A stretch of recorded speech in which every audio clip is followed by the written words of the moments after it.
الحمد للہ رب العالمین والصلاة والسلام علی رسولہ الکریم وعلی آلہ وصحبہ اجمعین واشہد ان لا الہ الا اللہ وحدہ لا شریک لہ واشہد ان محمدا عبدہ ورسولہ۔ اعوذ باللہ من الشیطان الرجیم وَإِذْ قُلْتُمْ يَا مُوسَىٰ لَن نَّصْبِرَ عَلَىٰ طَعَامٍ وَاحِدٍ فَادْعُ لَنَا رَبَّكَ يُخْرِجْ لَنَا مِمَّا تُنبِتُ الْأَرْضُ مِن بَقْلِهَا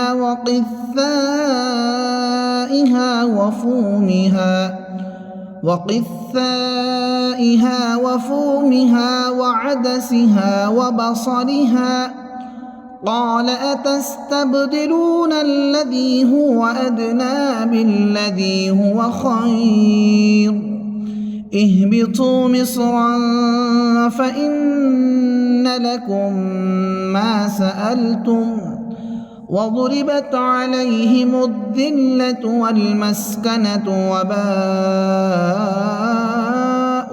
بغضب من الله ذلك بأنهم كانوا يكفرون بآيات الله ويقتلون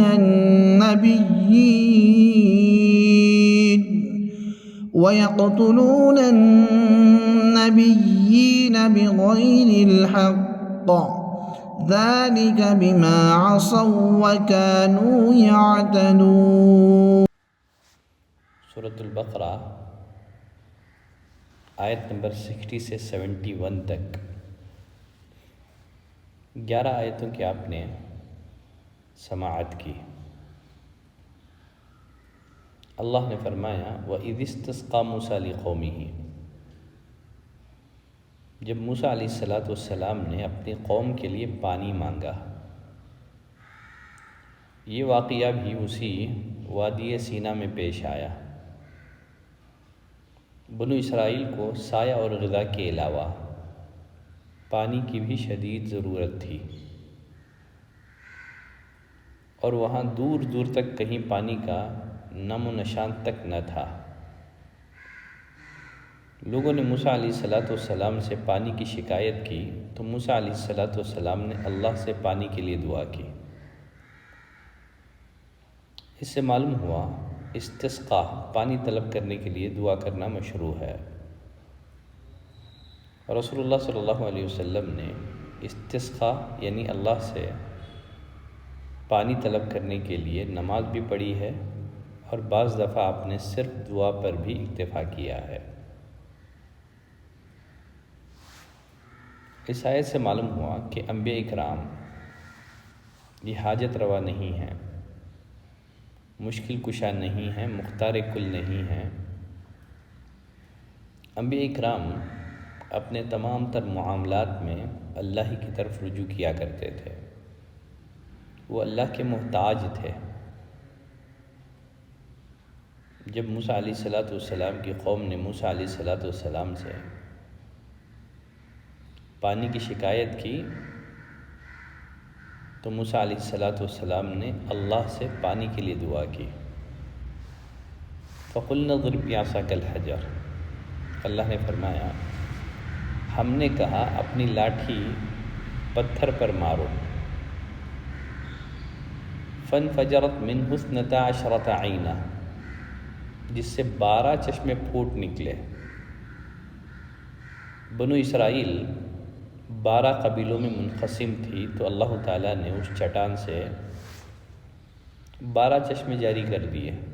قَدْ عَلِمَ كُلُّ أُنَاسٍ مَشْرَبَهُمْ، ہر گروہ نے اپنا چشمہ پہچان لیا۔ پانی کی اس طرح تقسیم سے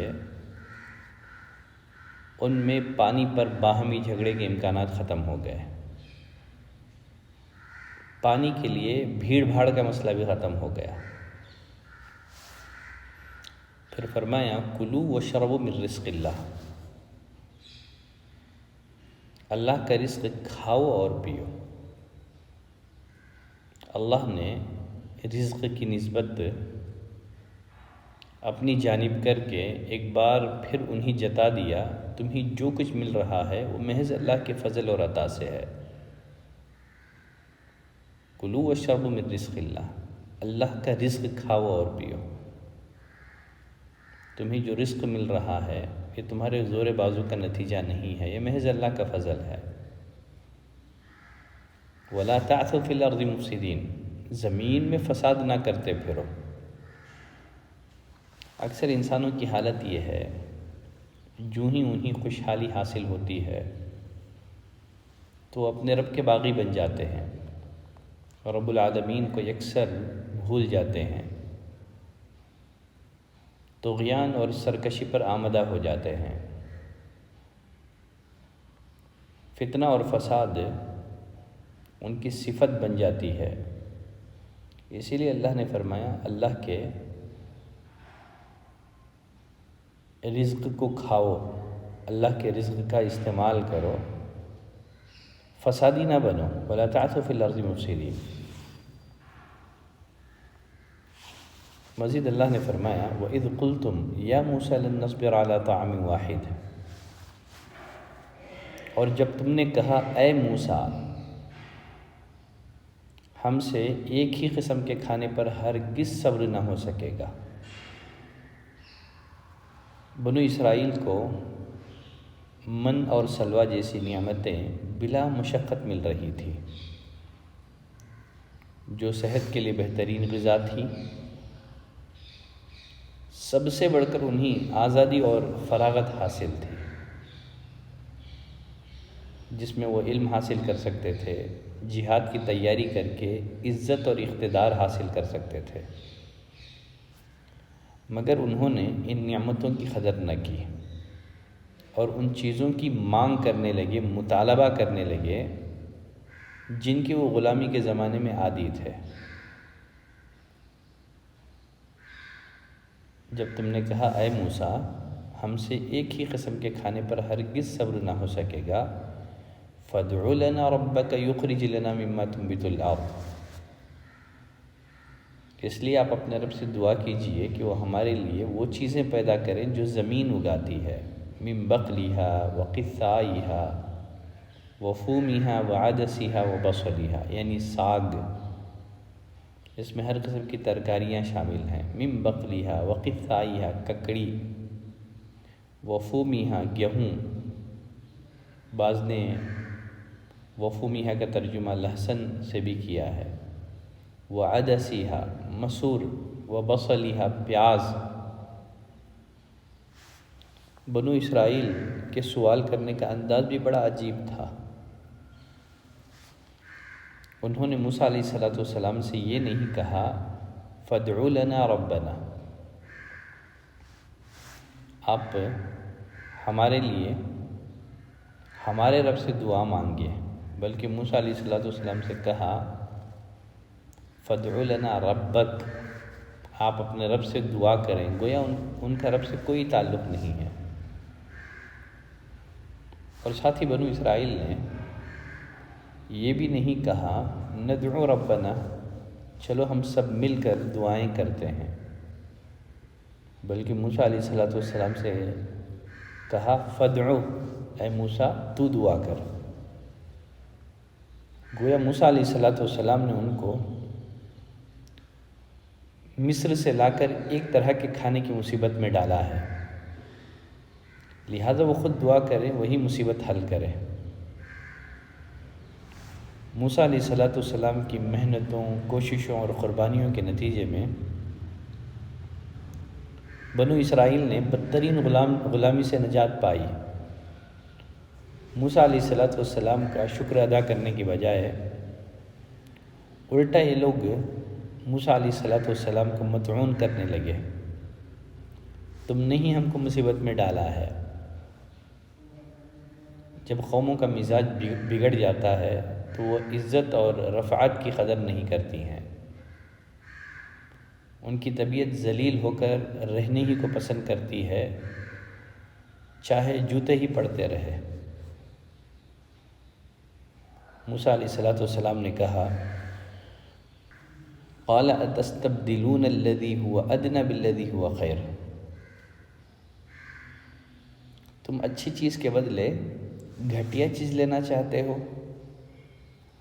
جو نعمتیں تمہیں یہاں بلا مشقت مل رہی ہیں وہ ان چیزوں سے بدرجہ بہتر ہیں جنہیں تم مانگ رہے ہو۔ جو چیزیں تم مانگ رہے ہوں وہ مشقت کے بعد ہی تمہیں حاصل ہوں گی، اس کے لیے کھیتی باڑی میں مشغول ہونا پڑتا ہے۔ جو ہمیشہ فاتح قومیں مفتوح قوموں سے کرواتی ہیں اور جس میں مکمل مشغولیت کا نتیجہ ذلت اور مسکنت ہے۔ ابو امامہ الباہلی رضی اللہ تعالیٰ عنہ نے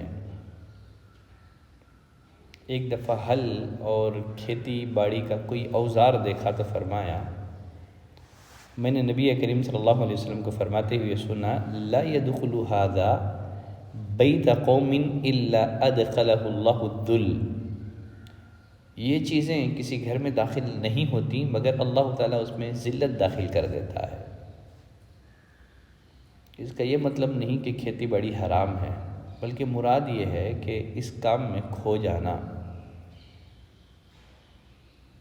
جہاد ترک کر دینا ذلت اور مسکنت اور غضب الہی کا باعث ہے۔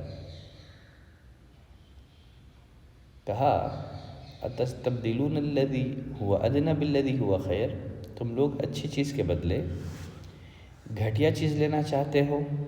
اہبطوا مصر فإن لکم ما سألتم، کسی شہر میں اتر کر چلے جاؤ، فإن لکم ما سألتم، جو مانگ رہے ہو وہ تمہیں ملے گا۔ اہبطوا مصر، یہاں مصر سے مراد ملک مصر بھی ہو سکتا ہے، ملک کے مصر کے علاوہ کوئی اور شہر بھی ہو سکتا ہے۔ موسیٰ علیہ السلام کے لاکھ سمجھانے کے باوجود جب ان لوگوں نے اپنے مطالبے پر اصرار کیا تو موسیٰ علیہ السلام نے ان سے کہا، اگر یہی چاہتے ہو تو کسی شہر میں چلے جاؤ، وہاں کھیتی باڑی کرو، اپنے پسند کی سبزیاں دالیں اگاؤ اور کھاؤ، اس کے لیے دعا کرنے کی کیا ضرورت ہے؟ اس کے لیے قطعاً دعا کرنے کی کوئی ضرورت نہیں ہے۔ تو زجر اور توبیخ کے انداز میں موسیٰ علیہ السلام نے اپنی قوم سے کہا۔ مصر سے مراد ملک مصر بھی لیا جا سکتا ہے، تو معنی یہ ہوں گے تم واپس مصر چلے جاؤ جہاں سے تمہیں نکالا گیا ہے، دوبارہ اسی ذلت آمیز اور گھٹیا درجے کی غلامانہ زندگی اختیار کر لو، تمہیں کافی مقدار میں ساگ، ترکاریاں، گیہوں، لہسن، پیاز وغیرہ سب دستیاب ہوں گے، سب مل جائیں گے۔ آگے اللہ نے فرمایا وَضُرِبَتْ عَلَيْهِمُ الذِّلَّةُ وَالْمَسْكَنَةُ،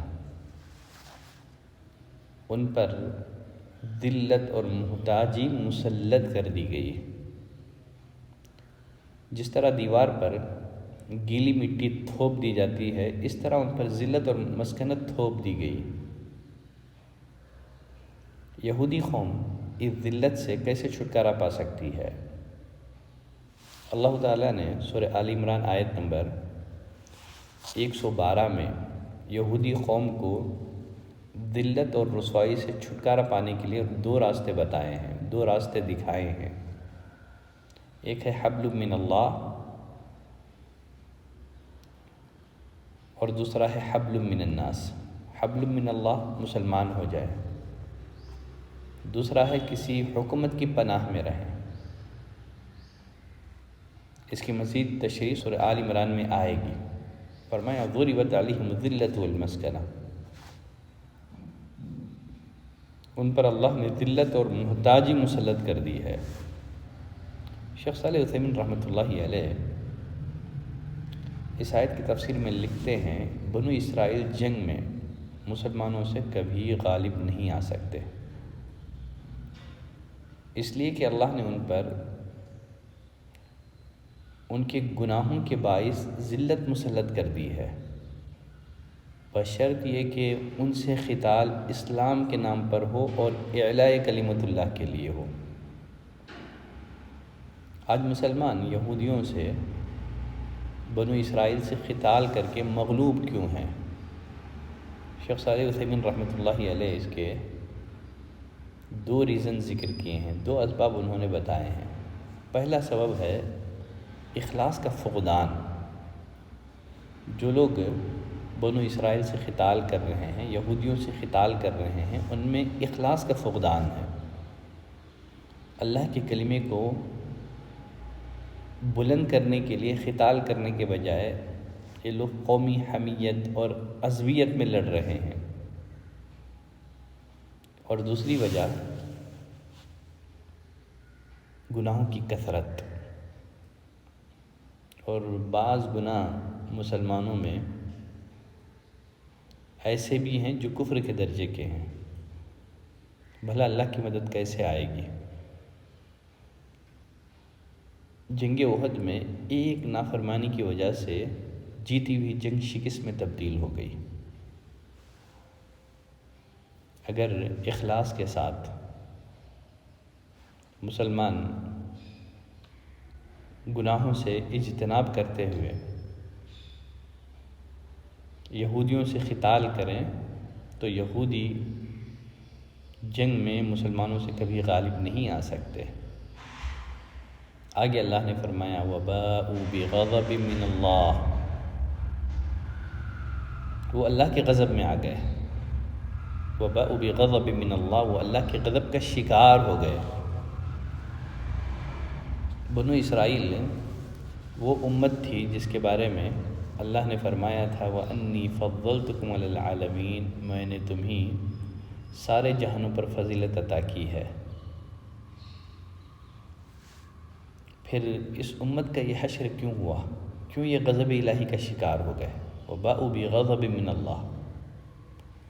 آگے اللہ تعالیٰ نے اس کی وجہ بیان کرتے ہوئے فرمایا ذَلِكَ بِأَنَّهُمْ كَانُوا يَكْفُرُونَ بِآيَاتِ اللَّهِ، جس کی وجہ یہ تھی کہ وہ اللہ کی آیت کا انکار کرتے تھے۔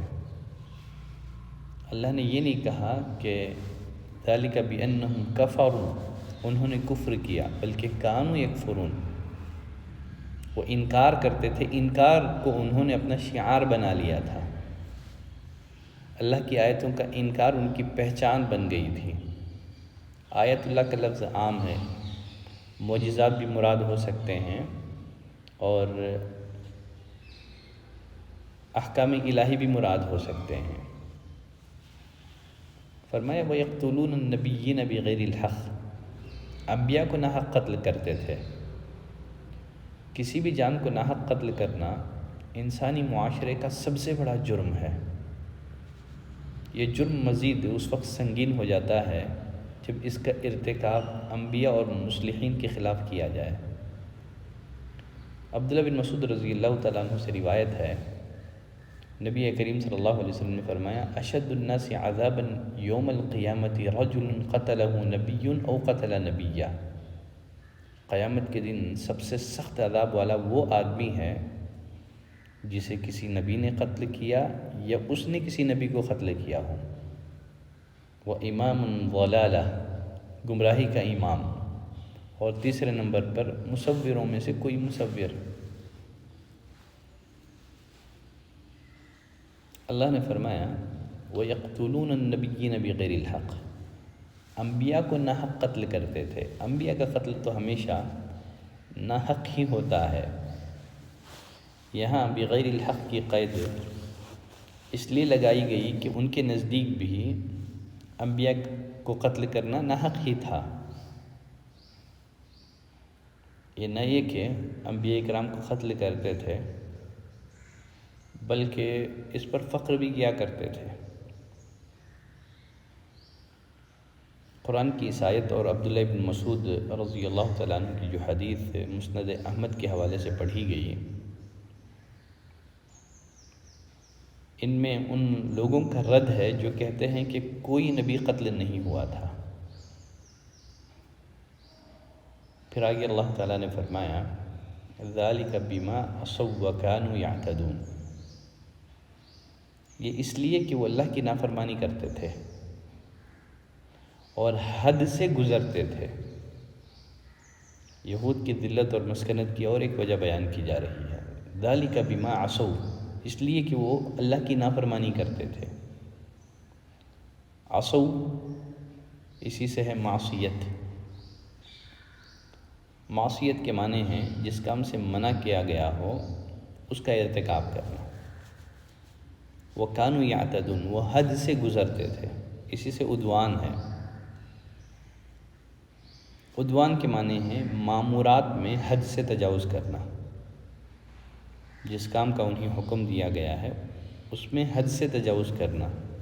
نیکی اور اطاعت یہ ہے جن کاموں سے روکا گیا ہے ان سے باز رہا جائے، منہیات سے باز رہا جائے، مامورات جن کاموں کو کرنے کا حکم دیا گیا ہے انہیں اس طرح بجا لایا جائے جس طرح ان کو بجا لانے کا حکم دیا گیا ہے۔ ان میں کمی اور بیشی یہ اعتداء ہے، وَكَانُوا يَعْتَدُونَ، یہ اعتداء ہے جو اللہ کو سخت ناپسند ہے۔ تو یہودیوں کی ذلت اور مسکنت کی ایک وجہ وہ اللہ کی نافرمانی کرتے تھے اور وہ حد سے گزرتے تھے۔ اس آیت سے معلوم ہوا کہ معاصی اور ذنوب، گناہ انسان کو کفر تک پہنچا دیتے ہیں۔ اسی لیے کہا جاتا ہے المعاصی برید الکفر، گناہ کفر کا ڈاک، گناہ کفر کا ذریعہ ہے۔ اس لیے نبی کریم صلی اللہ علیہ وسلم نے اپنی امت کو گناہوں کو حقیر اور معمولی سمجھنے سے سختی سے خبردار فرمایا۔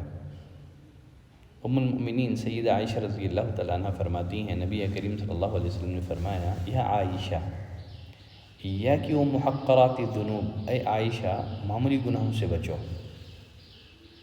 فإن لها من اللہ عز وجل طالبہ، اس لیے کہ اللہ کے ہاں ان کا بھی حساب ہوگا، کیونکہ کسی گناہ کو چھوٹا سمجھ کر کرنے سے گناہ سے متعلق نفرت دلوں سے آہستہ آہستہ نکلنا شروع ہو جاتی ہے، یہاں تک کہ نوبت کفر اور الحاد تک پہنچتی ہے۔ پھر آگے اللہ نے فرمایا ان الذین آمنوا، بے شک جو لوگ ایمان لائے، والذین ہادوا، جو یہودی بنے، موسیٰ علیہ السلام کے پیروکار، ان کو یہودی کہا جاتا ہے، والنصارى، اور نصارہ، عیسیٰ علیہ السلام کے متبعین کو، پیروکاروں کو نصارہ کہا جاتا ہے۔ ان کو انصار بھی کہا جاتا ہے، جیسا کہ انہوں نے عیسیٰ علیہ السلام کو کہا تھا نحن انصار اللہ۔ فرمایا ان الذین آمنوا، بے شک جو لوگ ایمان لائے، جو یہودی بنے، اور نصارہ، والصابئین، اور صابی۔ والصابئین، صابئین سے مراد کون لوگ ہیں، اس بارے میں مفسرین کے متعدد اقوال ہیں۔ ایک قول یہ ہے کہ صابئی سے مراد وہ لوگ ہیں جن کا کوئی دین نہیں ہے، اس لیے لامذہب لوگوں کو بھی صابئی کہا جاتا ہے۔ دوسرا قول یہ ہے کہ صابئی یہ اہل کتاب کا ایک گروہ ہے، بعض نے کہا نصارہ کا گروہ ہے، بعض نے کہا یہودیوں کا ایک گروہ ہے۔ ایک قول یہ بھی ہے کہ ستارہ پرست کو صابئی کہا جاتا ہے۔ تو غرض اللہ تعالیٰ نے 4 گروہوں کا تذکرہ کیا، ان الذین آمنوا، جو لوگ ایمان لائے، جو یہودی بنے، نصارہ اور صابئی، ان 4 گروہوں کا تذکرہ کرنے کے بعد فرمایا من آمن باللہ، ان 4 گروہوں میں سے جو بھی اللہ پر ایمان لائے گا، والیوم الآخر، آخرت پر ایمان لائے گا، وعمل صالحا، نیک عمل کرے گا۔ تو سابقہ گروہوں میں سے جو بھی یہ 3 کام کر لے، اللہ پر ایمان، آخرت پر ایمان اور نیک عمل، کیا ہوگا؟ فلہم اجرہم عند ربہم، ان کے لیے ان کا اجر ان کے رب کے پاس ہے، ولا خوف علیہم ولا هم یحزنون، ان پر نہ کوئی خوف ہے اور نہ وہ غمگین ہوں گے۔ پہلے بھی بتایا جا چکا ہے، خوف کا تعلق مستقبل سے ہے، فیوچر سے ہے، انہیں عذاب قبر اور عذاب جہنم کا کوئی خوف نہیں ہوگا۔ اور حزن کا تعلق ماضی سے ہے، ماضی کا کوئی واقعہ انہیں غمگین نہ کرے گا۔ کافر قیامت میں ان سے دنیاوی زندگی میں جو کوتاہیاں ہوئی تھیں انہیں یاد کر کے غمگین اور غمزدہ ہوں گے، لیکن اہل ایمان غمگین اور غمزدہ نہ ہوں گے۔ فَلَهُمْ أَجْرُهُمْ عِنْدَ رَبِّهِمْ، ان کے لیے ان کا اجر ان کے رب کے پاس ہے، ان پر نہ کوئی خوف ہے نہ وہ غمگین اور غمزدہ ہوں گے۔ سابق آیت میں اللہ تعالیٰ نے بنو اسرائیل سے متعلق خبر دی تھی، بتایا تھا کہ اللہ نے ان پر ذلت اور مسکنت مسلط کر دی ہے، وہ اللہ کے غضب کے مستحق بن گئے ہیں۔ یہاں اللہ نے فرمایا اب ان بنی اسرائیل میں سے جو ایمان لے آئیں گے، بلکہ بنو اسرائیل کے علاوہ اور گروہوں میں سے اور جماعتوں میں سے جو بھی ایمان لے آئیں گے، ان کا اجر ان کے رب کے پاس ہے، وہ ذلت اور مسکنت سے نجات پا لیں گے۔ تو یہودی اگر ذلت اور مسکنت سے نجات حاصل کرنا چاہتے ہیں، بنو اسرائیل ذلت اور مسکنت سے نجات حاصل کرنا چاہتے ہیں، تو انہیں اللہ اور آخرت کے دن پر ایمان لانا ہوگا، عمل صالح بجا لانا ہوگا۔ عمل صالح وہ ہے جو خاتم النبیین محمد صلی اللہ علیہ وسلم کی شریعت کے مطابق ہو، آپ کے طریقے کے مطابق ہو۔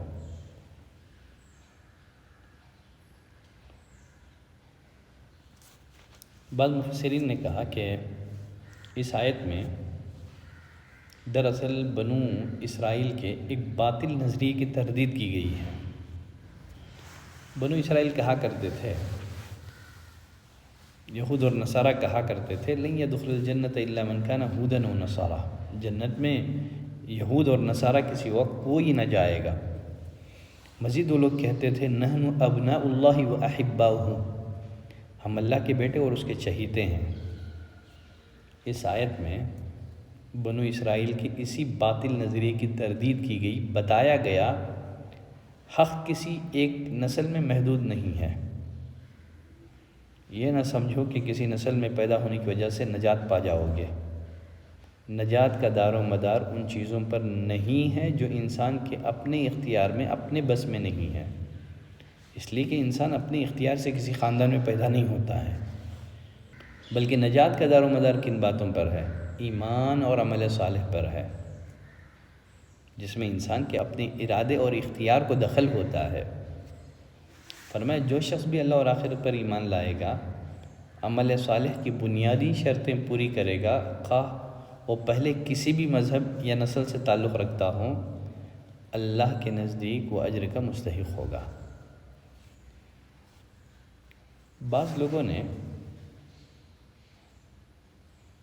اس آیت سے یہ ثابت کرنے کی کوشش کی ہے اب بھی اگر عیسائی، یہودی، صابی اپنے اپنے مذہب پر رہ کر عمل صالح کریں تو مسلمانوں کی طرح ان کی بھی نجات ہو جائے گی۔ محمد صلی اللہ علیہ وسلم پر ایمان لانا ضروری نہیں ہے، اس لیے کہ اس آیت میں اللہ پر ایمان لانے کا ذکر ہے، محمد صلی اللہ علیہ وسلم پر ایمان لانے کا ذکر موجود نہیں ہے۔ یہ بات سراسر غلط ہے، یہ سوچ، یہ استدلال سراسر غلط ہے۔ اللہ پر ایمان اسی وقت صحیح ہوگا جب اللہ کے ہر قول اور اس کے ہر حکم کو مان لیا جائے۔ گویا اللہ پر ایمان لانے میں اس کے تمام رسولوں پر ایمان لانا بھی داخل ہے، اس لیے کہ اللہ نے رسولوں پر ایمان لانے کا حکم دیا۔ اللہ نے محمد صلی اللہ علیہ وسلم کے رسول ہونے کی شہادت اور گواہی دی، فرمایا محمد الرسول اللہ، محمد اللہ کے رسول ہیں۔ مزید سورہ احزاب آیت نمبر 40 میں اللہ نے فرمایا ما کان محمد ابا احد من رجالکم ولکن رسول اللہ و خاتم النبیین، محمد تمہارے مردوں میں سے کسی کے باپ نہیں ہیں، وہ اللہ کے رسول اور سب نبیوں کے آخر ہیں، وہ خاتم النبیین ہیں۔ ان آیات سے معلوم ہوا جب تک محمد صلی اللہ علیہ وسلم کو اللہ کا رسول اور آخری نبی نہ مان لیا جائے، اللہ پر ایمان لانا صحیح نہیں ہے۔ ساتھ ہی اللہ نے فرمایا ان الدین عند اللہ الاسلام، اللہ کے نزدیک دین صرف اسلام ہی ہے۔ ومن یبتغی غیر الاسلام دینا فلن یقبل منہ، جو اسلام کے سوا کسی اور دین کا متلاشی ہوگا وہ ہرگز مقبول نہیں ہوگا۔ تو ان آیات سے معلوم ہوا کہ جب تک کوئی یہودی یا عیسائی یا سابعی اپنے مذہب کو ترک کر کے اسلام قبول نہیں کرے گا، اس کا اللہ پر ایمان نہیں ہوگا، کیونکہ اللہ نے فرمایا اللہ کے نزدیک اسلام کے سوا اور کوئی دین قابل قبول نہیں ہے۔ یہاں یہ بات ذہن میں رکھیں، کسی ایک آیت یا کسی ایک حدیث کو دیکھ کر کوئی نتیجہ نکالنا درست اور صحیح نہیں ہے، جب تک کہ اس موضوع سے متعلق تمام آیات اور احادیث کا مطالعہ نہ کر لیا جائے، کیونکہ بعض آیتیں مجمل ہوتی ہیں، اس کی تفصیل دوسری آیت میں ہمیں مل جاتی ہیں، تو صرف ایک آیت کو بنیاد بنا کر کے کوئی نظریہ یا عقیدہ گڑھا نہیں جا سکتا۔ اور احادیث میں بھی نبی کریم صلی اللہ علیہ وسلم نے اس کی وضاحت فرما دی ہے کہ میری بعثت کے بعد جو کوئی میری رسالت پر ایمان لائے بغیر مر جائے گا، اس شخص کو نجات حاصل نہیں ہو سکتی۔ صحیح مسلم کی روایت ہے، نبی کریم صلی اللہ علیہ وسلم نے فرمایا والذی نفسی بیدہ، قسم ہے اس ذات کی جس کے ہاتھ میں میری جان ہے، لا یسمع بی رجل من هذه الامة یہودی ولا نصرانی، میری اس امت میں سے جو شخص بھی میرے بارے میں سن لے، وہ یہودی ہو یا عیسائی، پھر مجھ پر ایمان نہ لائے تو وہ جہنم میں جائے گا۔ تو معلوم ہوا کہ خاتم النبیین محمد صلی اللہ علیہ وسلم کی نبوت پر ایمان لانا ضروری ہے۔ اور پھر مزید اللہ نے فرمایا جو اللہ اور آخرت پر ایمان لائے گا وہ عمل صالحا، صالح عمل انجام دے گا۔ عمل صالح وہ ہے جو خاتم النبیین محمد صلی اللہ علیہ وسلم کے طریقے کے مطابق ہو۔ عیسیٰ علیہ السلام کے دور نبوت میں عمل صالح وہ تھا جو ان کی شریعت کے مطابق ہو۔ موسیٰ علیہ السلام کے عہد نبوت میں، دور نبوت میں عمل صالح وہ تھا جو شریعت موسیٰ علیہ السلام کے مطابق اور موافق ہو۔ خاتم النبیین محمد صلی اللہ علیہ وسلم کی بعثت کے بعد عمل صالح صرف وہی ہوگا جو آپ کی شریعت کے مطابق اور موافق ہو۔ اس آیت کریمہ میں یہود، نصارہ، سابعین کے ساتھ ایمان والوں کا ذکر کیوں کیا گیا؟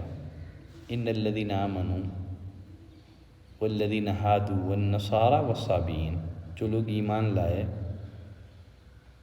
جو یہودی بنے، نصارہ اور صابئی۔ تو ایمان والوں کا ذکر یہود اور نصارہ، صابئین کے ساتھ کیوں کیا گیا؟ وہ تو پہلے ہی سے مسلمان ہیں۔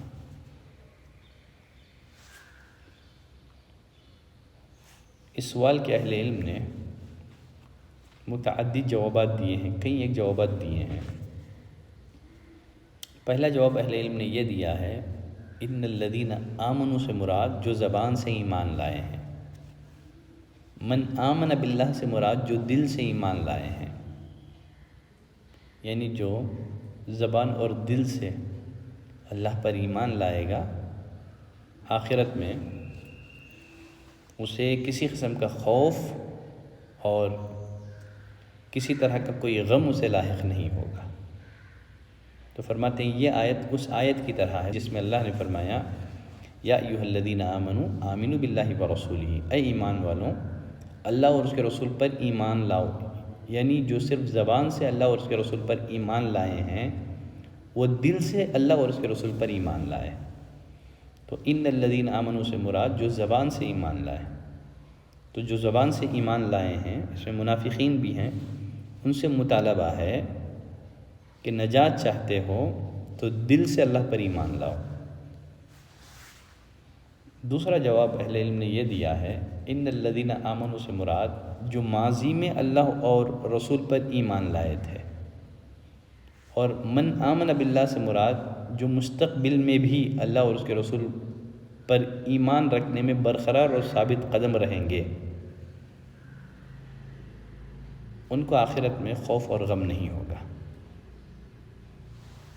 تیسرا جواب اہل علم نے یہ دیا ہے یہود اور نصارہ اور سابعین کے ساتھ اہل ایمان کا ذکر قانون الہی کی عمومیت کو ثابت کرنے کے لیے دیا گیا ہے۔ یہ بتانے کے لیے کہ اللہ کا قانون سب کے لیے ایک جیسا ہے۔ اللہ کے نزدیک نجات کا دار و مدار ایمان اور عمل صالح پر ہے، قانون کی عمومیت کو بتانے کے لیے۔ اس کی مثال ایسی ہی ہے جیسے کوئی حاکم یا بادشاہ لوگوں کے مجموعے سے خطاب کرتے ہوئے یوں کہے، ہمارا قانون عام ہے، کوئی موافق ہو یا مخالف، جو شخص بھی اطاعت کرے گا وہ انعام پائے گا۔ ظاہر ہے موافق تو اطاعت کر ہی رہا ہے،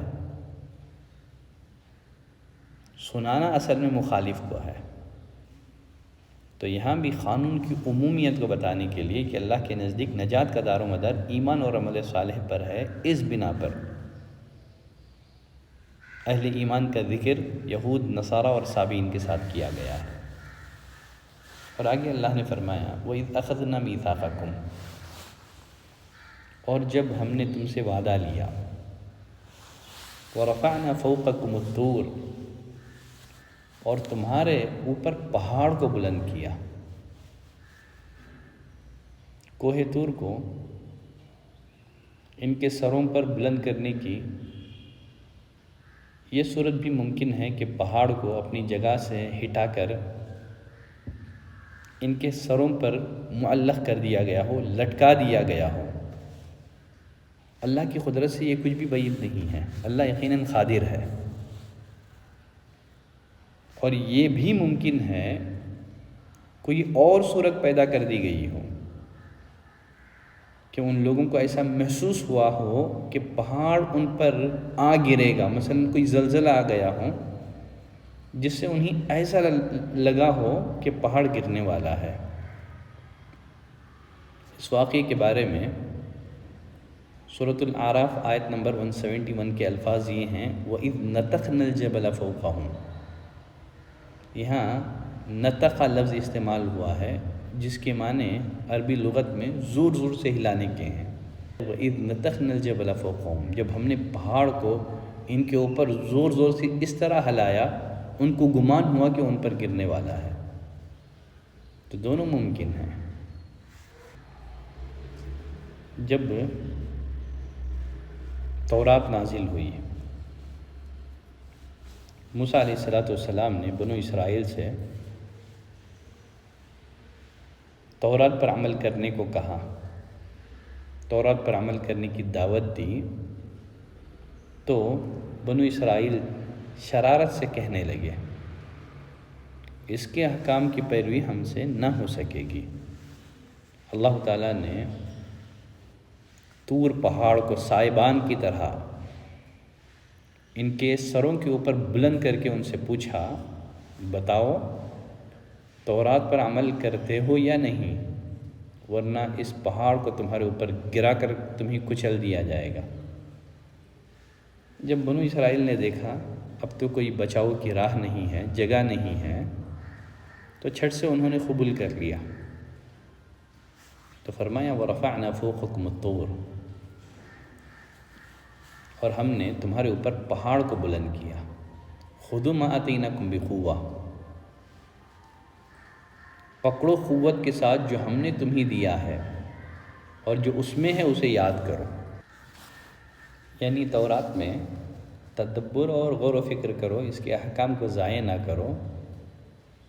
کتابوں کو نازل کرنے سے مقصود یہ ہوتا ہے کہ ان کی تعلیمات پر عمل کیا جائے، یہ نہیں کہ ان کے معنی پر غور و فکر کیے بغیر ان کی صرف تلاوت کر لی جائے۔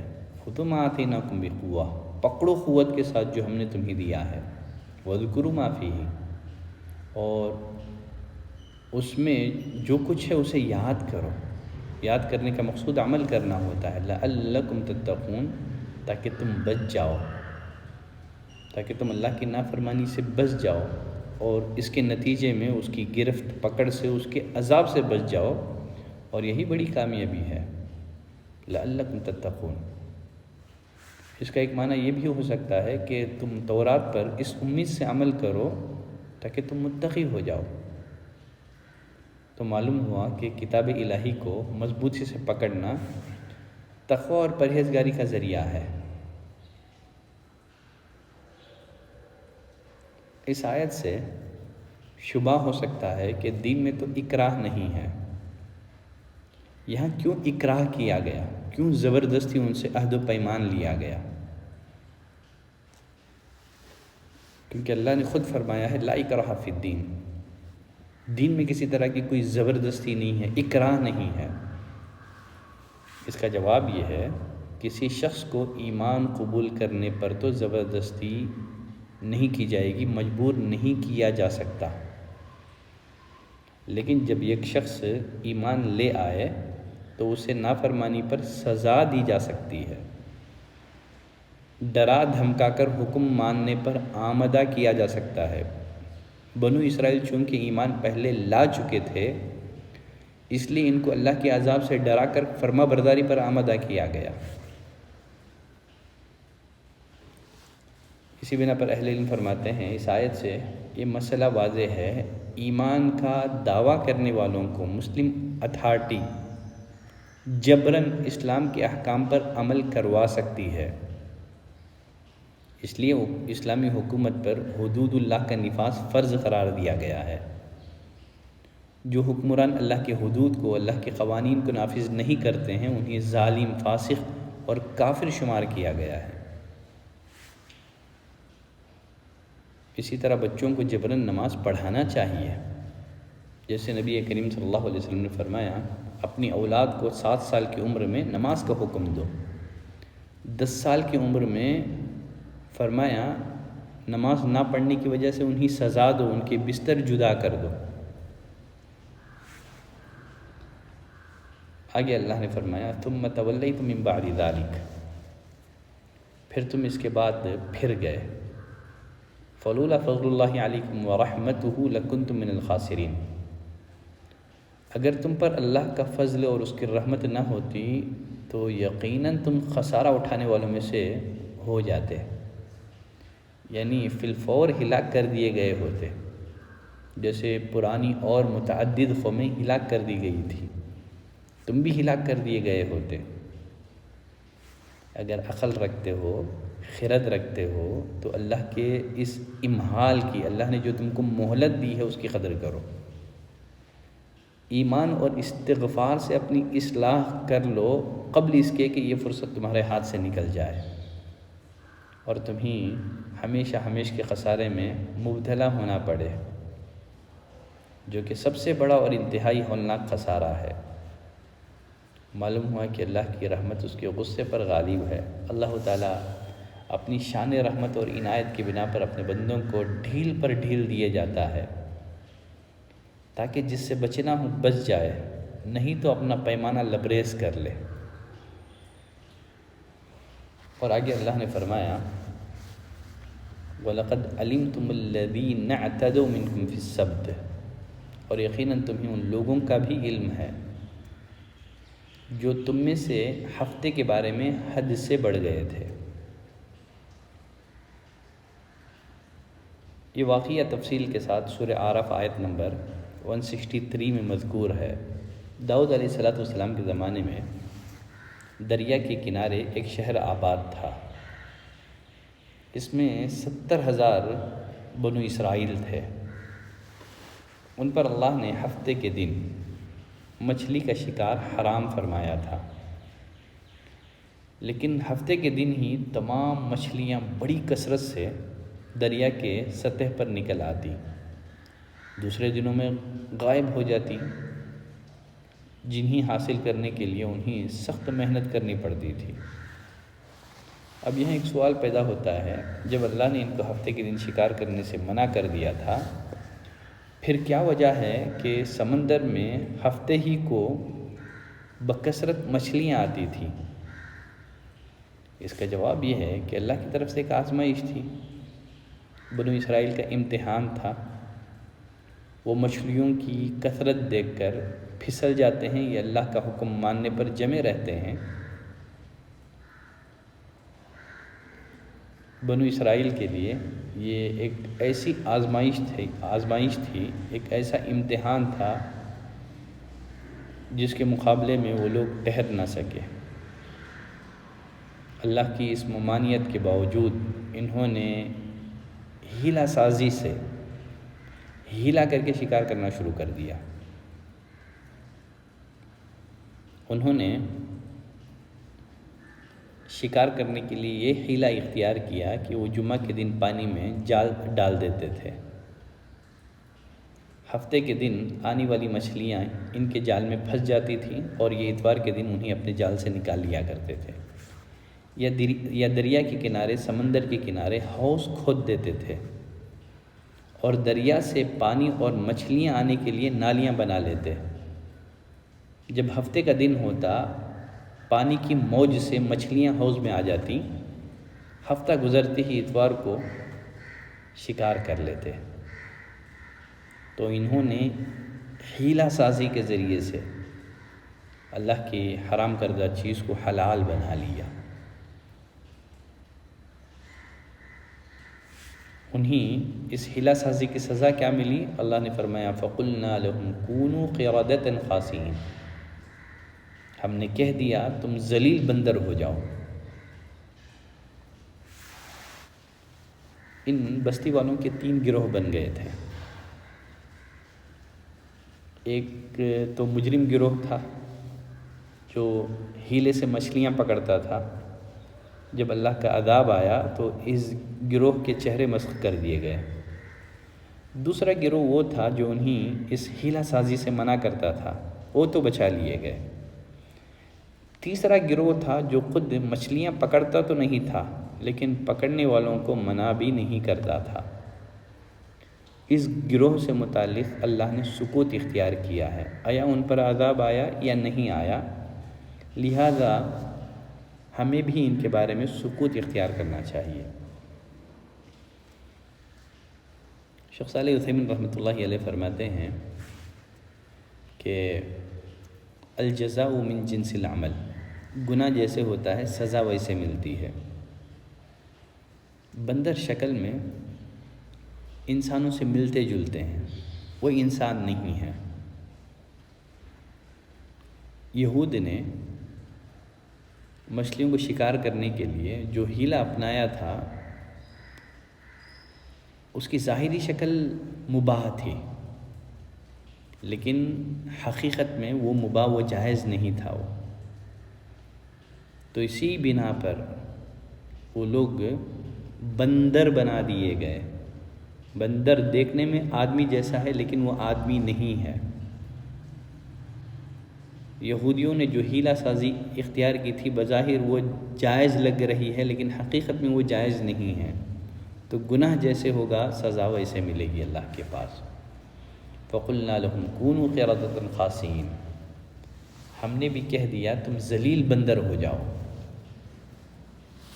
یہاں ایک سوال یہ رہ جاتا ہے، کیا موجودہ بندر مسخ شدہ بنو اسرائیل ہیں؟ اس کا جواب یہ ہے کہ نہیں۔ عبداللہ بن مسعود رضی اللہ تعالیٰ عنہ بیان کرتے ہیں، ایک شخص نے عرض کیا اے اللہ کے رسول، کیا بندر اور خنزیر مسخ شدہ لوگ ہیں؟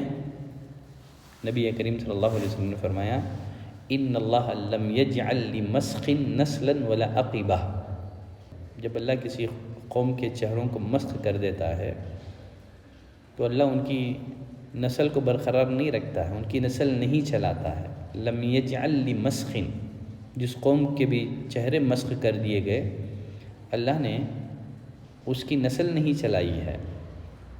اور پھر مزید نبی کریم صلی اللہ علیہ وسلم نے فرمایا وَقَدْ كَانَتِ الْقِرَدَةُ وَالْخَنَازِيرُ قَبْلَ ذَلِكَ، بندر اور خنزیر تو ان سے پہلے بھی تھے۔ تو معلوم ہوا کہ موجودہ بندر یہ مسخ شدہ بنو اسرائیل نہیں ہے۔ ہندوؤں نے اس آیت سے ان کا جو عقیدہ ہے تناسخ، اس پر استدلال کیا ہے۔ تناسخ میں مرنے کے بعد روح دوسرے جسم میں منتقل ہوتی ہے۔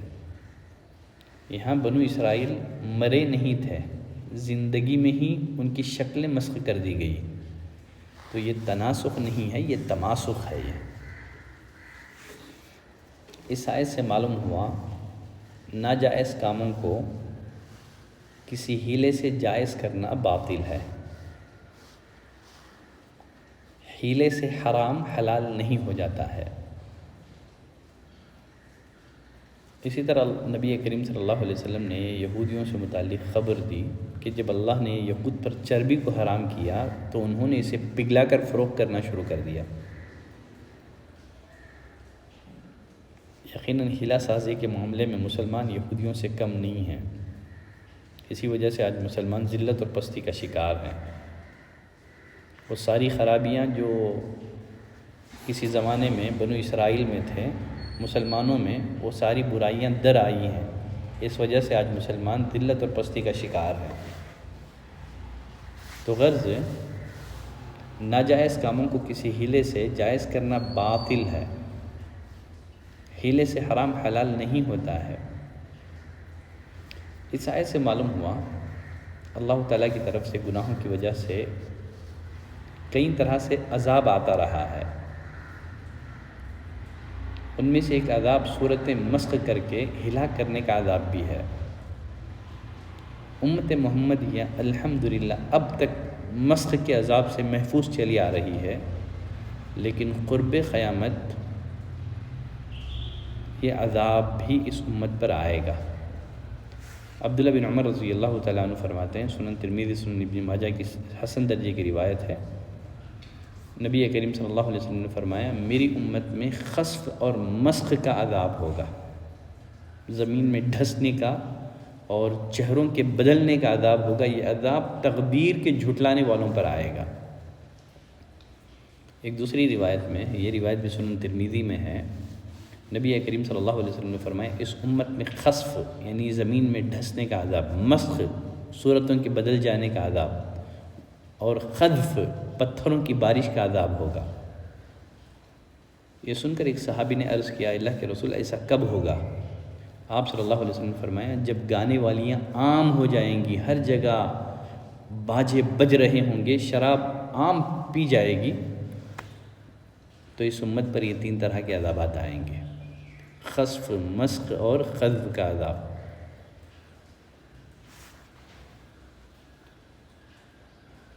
ہفتے والوں کا جو واقعہ قرآن مجید میں بیان ہوا ہے،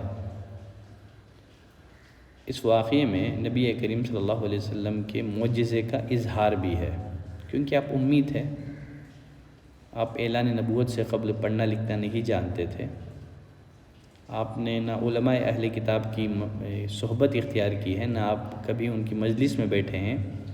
اس کے باوجود اس واقعے کو بیان فرمانا جو ان کے علماء کے درمیان معروف تھا، ان کی کتابوں میں لکھا ہوا تھا، یہ آپ کے نبوت کی سچی دلیل ہے۔ اس سے معلوم ہوا کہ جو کچھ آپ بیان فرما رہے ہیں وہ وحی الہی ہے۔ پھر آگے اللہ نے فرمایا فَجَعَلْنَاهَا نَكَالًا لِمَا بَيْنَ يَدَيْهَا وَمَا خَلْفَهَا، اس واقعے کو ان لوگوں کے لیے عبرت بنا دیا جو اس وقت موجود تھے، جو ان کے بعد آئیں گے، وَمَوْعِظَةً لِلْمُتَّقِينَ، اور اسے ڈرنے والوں کے لیے نصیحت بنا دیا۔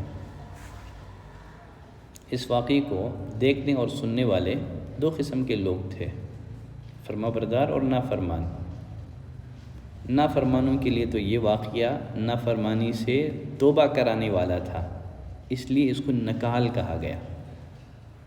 فرما برداروں کے لیے یہ واقعہ فرما برداری پر قائم رکھنے والا تھا، اس لیے اس کو موعظہ للمتقین کہا گیا۔ معلوم ہوا کہ اہل تقویٰ ہی دوسروں کے انجام سے نصیحت حاصل کرتے ہیں۔ صحیح مسلم میں عبداللہ بن مسعود رضی اللہ تعالیٰ عنہ کا قول ہے السعید من وعظ بخیرہ، خوش نصیب وہ ہے، خوش بخت وہ ہے جو دوسروں کے انجام سے نصیحت حاصل کرے۔ اہل تقویٰ ہی ہیں جو دوسروں کے انجام سے نصیحت پکڑتے ہیں۔ اہل تقویٰ کے علاوہ لوگ چونکہ لاپرواہ، بے فکرے ہوتے ہیں، اس لیے وہ اس طرح کے عبرت انگیز واقعات سے نہ نصیحت لیتے ہیں، نہ اس طرف متوجہ ہوتے ہیں۔ پھر آگے اللہ نے فرمایا وَإِذْ قَالَ مُوسَىٰ لِقَوْمِهِ، جب موسیٰ علیہ السلام نے اپنی قوم سے کہا إِنَّ اللَّهَ يَأْمُرُكُمْ أَن تَذْبَحُوا بَقَرَةً، اللہ تمہیں ایک گائے ذبح کرنے کا حکم دیتا ہے۔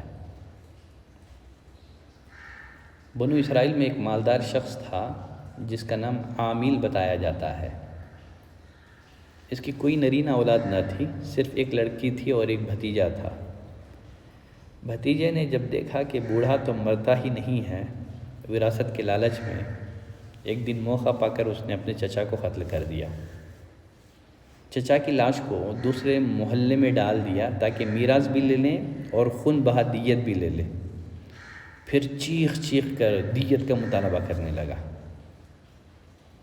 لوگ موسیٰ علیہ السلام کے پاس آئے، درخواست کی کہ آپ اللہ سے دعا کریں، حقیقت حال واضح فرمائیں۔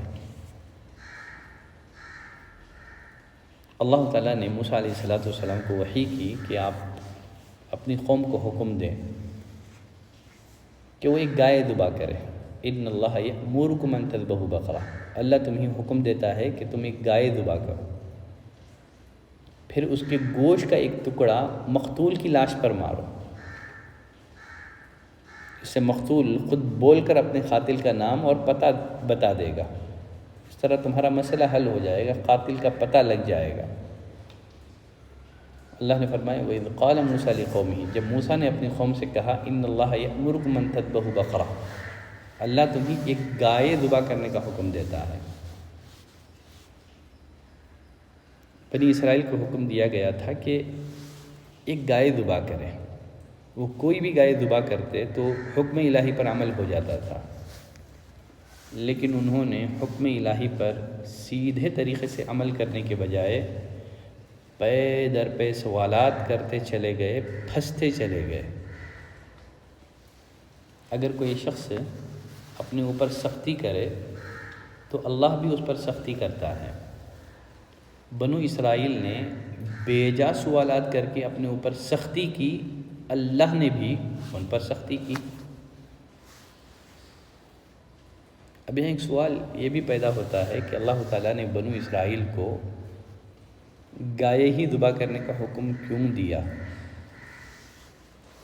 مصر میں غلامی کے زمانے میں غالب قوم کے اثر سے بنو اسرائیل میں گائے کے تقدس کا عقیدہ ان کے دل اور دماغ میں راسخ ہو گیا تھا۔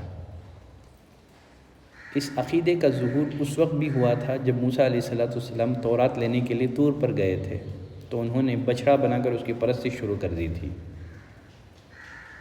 گائے کو ذبح کرنے کا حکم دراصل ان کے لیے بہت کڑا امتحان تھا، اس لیے کہ اللہ نے اس چیز کو ذبح کرنے کا حکم دیا تھا جس کو کبھی یہ لوگ معبود سمجھ کر پوجتے تھے۔ جب موسیٰ علیہ السلام نے بنو اسرائیل کو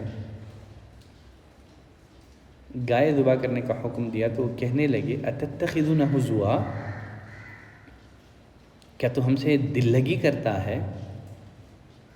ایک ادنا درجے کے معقول آدمی سے بھی یہ توقع نہیں کی جا سکتی کہ وہ پریشانی کے موقع پر اس قسم کا مذاق کرے گا، اس لیے کہ قوم پریشان تھی، قاتل کا پتہ نہیں چل رہا تھا، تو ایک ادنا درجے کے آدمی سے بھی یہ توقع نہیں کی جا سکتی کہ پریشانی کے موقع پر مذاق کرے گا۔ لیکن بنو اسرائیل نے موسیٰ علیہ السلام سے کہا اتتخذون ہزوا، کیا تم ہمارے ساتھ مذاق کر رہے ہو؟ قال اعوذ باللہ ان اکون من الجاہلین، موسیٰ علیہ السلام نے جواب دیا میں اس بات سے اللہ کی پناہ چاہتا ہوں کہ جاہلوں کی سی باتیں کروں، یعنی اللہ کے دین کے معاملے میں کوئی ہنسی مسخری کی بات کروں، میں اس سے اللہ کی پناہ مانگتا ہوں۔ شرعی اور سنجیدہ مسائل میں یا پریشان حال کو مذاق کرنا یہ پرلے درجے کی جہالت ہے، میں اس سے اللہ کی پناہ مانگتا ہوں۔ اس آیت سے معلوم ہوا کہ مذاق اور ٹھٹا یہ جاہلوں کا کام ہے، البتہ ایک ہوتا ہے مزاح اور خوش طبعی، اس میں کوئی حرج نہیں ہے، اس میں کوئی بات حقیقت کے خلاف نہیں ہوتی ہے، اس میں کسی کی تحقیر اور تنقیص نہیں ہوتی ہے، بلکہ جس سے مزاح کیا جاتا ہے وہ خود بھی خوشی محسوس کرتا ہے۔ نبی کریم صلی اللہ علیہ وسلم صحابہ اکرام کے ساتھ بھی مزاح کیا کرتے تھے۔ اور ساتھ ہی اس آیت سے معلوم ہوا کہ جہالت سے ہمیں اللہ کی پناہ مانگتے رہنا چاہیے۔ قال اعوذ باللہ ان اکون من الجاہلین قال ادع لنا ربک یبین لنا ما ہی۔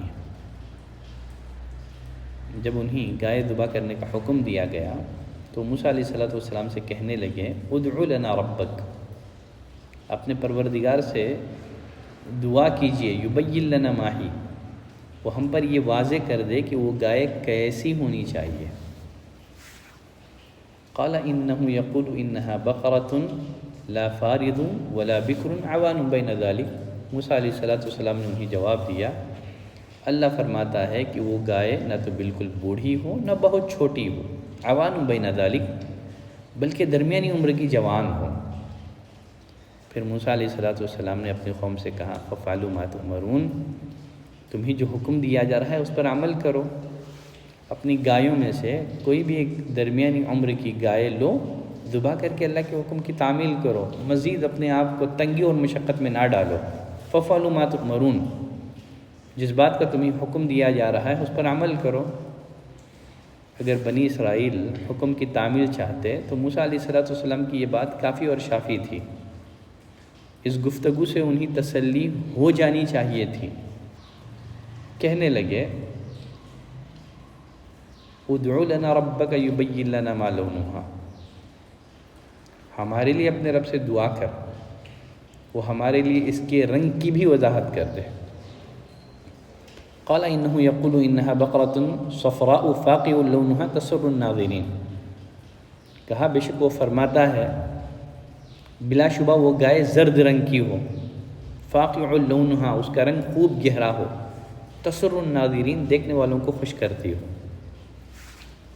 قال ادع لنا ربک یبین لنا ما ہی، وہ کہنے لگے اپنے رب سے دعا کیجئے کہ ہمیں اس کی مزید وضاحت فرمائیں، ہمیں مزید اس کا حلیہ بتائے۔ ان البقرہ تشابہ علینا، اس قسم کی گائے تو بہت ہیں، پتہ نہیں چلتا، یعنی جن صفات کی گائے ارشاد ہوئی ہے اس جیسی بکثرت گائیں پائی جاتی ہیں، اس لیے ہمیں یہ معلوم نہیں ہوتا کہ کون سی گائے سے ہمارا مقصود حاصل ہوگا۔ مزید انہوں نے کہا وَإِنَّا إِن شَاءَ اللَّهُ لَمُهْتَدُونَ، اگر اللہ نے چاہا تو ہم ہدایت والے ہو جائیں گے۔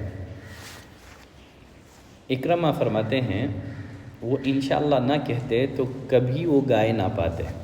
شیخ صالح عثیمین رحمۃ اللہ علیہ فرماتے ہیں ان کے انشاءاللہ کہنے میں اس بات کا بھی احتمال ہے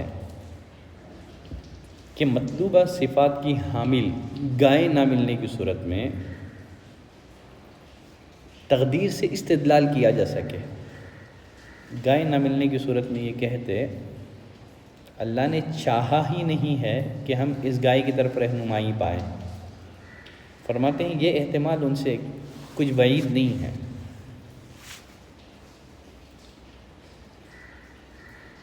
قال انه یقول، موسیٰ علیہ السلام نے جواب دیا، اللہ فرماتا ہے انها بقرة لا ذلول تثیر الارض ولا تسقی الحرث، وہ گائے زمین میں ہل جوتنے والی، کھیتیوں کو پانی پلانے والی نہ ہو، مسلمۃ لا شیۃ فیہا، تندرست ہو، بے داغ ہو۔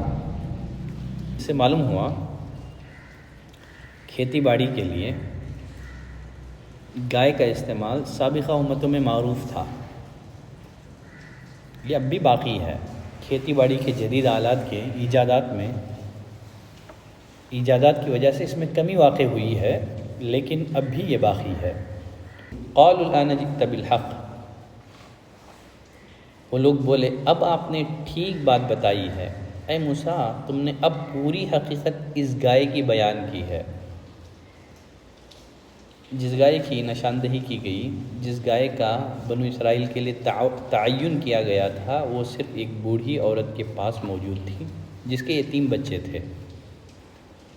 جب اس عورت کو معلوم ہوا کہ وہ لوگ اس گائے کے علاوہ اور کوئی گائے ذبح نہیں کریں گے تو اس نے گائے کی قیمت بہت بڑھا دی، منہ مانگے دام مانگے۔ چنانچہ ان لوگوں کو وہ قیمت ادا کرنی پڑی۔ فذبحوها، اس گائے کو انہوں نے خریدا، فذبحوها، ذبح کر دیا۔ وما كادوا يفعلون، امید نہ تھی کہ وہ کر پائیں گے۔ اس واقعے سے بیجا سوالات کی قباحت بھی ظاہر ہوتی ہے۔ عمل پر آمدہ انسان زیادہ سوالات کرتا ہی نہیں ہے۔ اللہ نے فرمایا لا تسألوا عن اشیاء ان تبد لکم تسؤکم، ان چیزوں کے بارے میں سوال مت کرو جو اگر ظاہر کر دی جائے تو تمہیں بری لگے۔ ابو ہریرہ رضی اللہ تعالیٰ عنہ سے روایت ہے، نبی کریم صلی اللہ علیہ وسلم نے ہمیں خطبہ دیا اور فرمایا یا ایھا الناس، اے لوگوں، قد فرض اللہ علیکم الحج فحجوا، اللہ نے تم پر حج فرض کیا ہے پس تم حج کرو۔ ایک شخص نے کہا یا رسول اللہ کیا یہ ہر سال فرض ہے؟ آپ خاموش رہے۔ اس نے 3 مرتبہ یہی سوال کیا تو تیسری بار آپ صلی اللہ علیہ وسلم نے فرمایا لو قلت نعم لوجبت، اگر میں ہاں کہہ دیتا تو پھر حج ہر سال فرض ہو جاتا،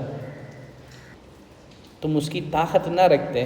پھر آگے آپ صلی اللہ علیہ وسلم نے فرمایا ذرونی ما ترکتکم، جس معاملے کو میں نے چھوڑ دیا ہے تم بھی چھوڑ دو۔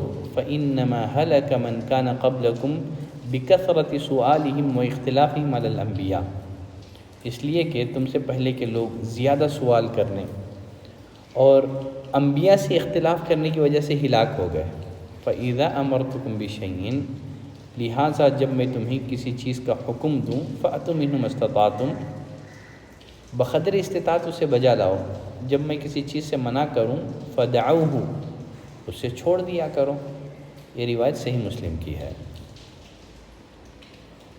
اس قصے سے یہود کو تنبیہ بھی مقصود ہے۔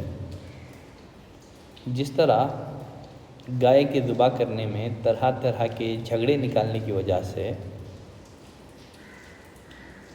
تمہارے بزرگ اللہ کی طرف سے مصیبت میں پڑ گئے تھے، مشقت میں پڑ گئے تھے، اس طرح تم بھی نبی آخر الزمان کے اوصاف چھپا کر ان کی اتباع سے بچنے کی راہیں نکال کر اپنے آپ کو مشقت میں نہ ڈالو، ورنہ تمہارا انجام بھی اچھا نہیں ہوگا۔ تو اس طرح ہمارے 2 رکوع ختم ہوئے۔ انشاءاللہ تفسیر کا سلسلہ جاری رہے گا۔ صلی اللہ علیہ نبینا محمد وعلی آلہ وصحبہ وسلم تسلیما کثیرا۔ سبحانک اللہم وبحمدک، اشہد ان لا الہ الا انت، استغفرک واتوب الیک۔